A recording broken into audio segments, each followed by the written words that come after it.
Jesus was an expert at wading into the most heated, controversial topics of his day, and in provocative and often hyperbolic ways, challenging the listener, his audience, to rethink modern conventional thought. An example of this, there are many, but an example of this is a very common phrase, turn the other cheek, where in Matthew chapter 5, verses 38 through 42, he gives this speech. It says, this is Jesus speaking, "You've heard it said, an eye for an eye, a tooth for a tooth."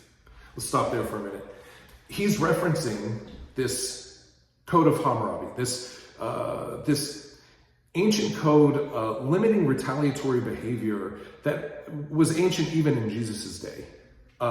This was how we might think of a phrase like that, eye for an eye, tooth for a tooth, as permitting violence or vengeance, but it was rather providing a ceiling on recompense. So if you killed my ox, this agricultural tool that allowed me to feed my family, I could not go slaughter your entire family out of an act of vengeance. I would need to repay you for the ox monetarily. So really, it was a monetary exchange and a means to limit violence in a society.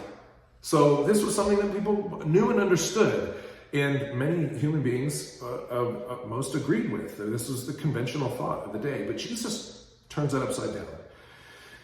What he says, "But I say to you, do not resist the one who is evil, but if anyone slaps you on the right cheek, turn to him the other also."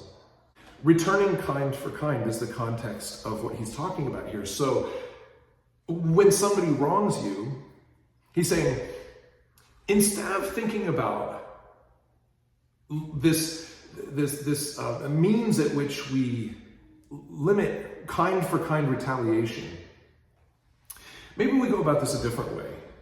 If somebody violates you, let's say there's some act of violence, whether it's metaphorical, emotional, verbal, and they metaphorically slap you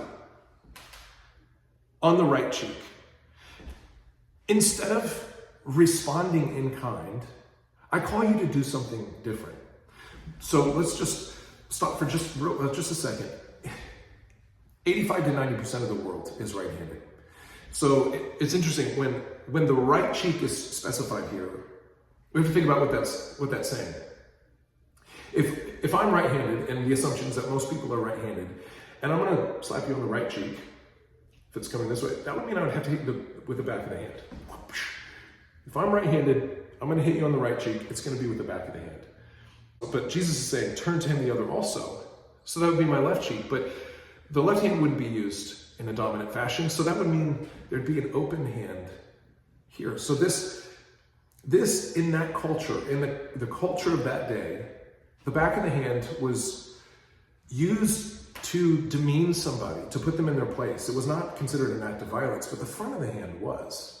Walter Wink, in his book, Engaging the Powers, Discernment and Resistance in a World of Domination, says it best when he says, what's going on here is that in Jesus' day, you would strike someone with the back of the hand when an individual was deemed to be of lower socioeconomic class as a means of asserting authority and dominance.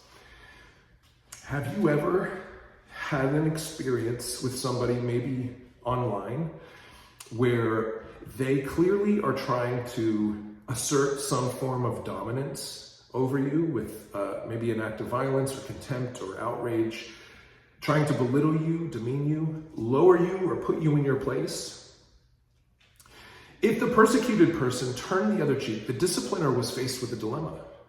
The left hand was used for unclean purposes, so a backhand strike on the opposite cheek would not be performed.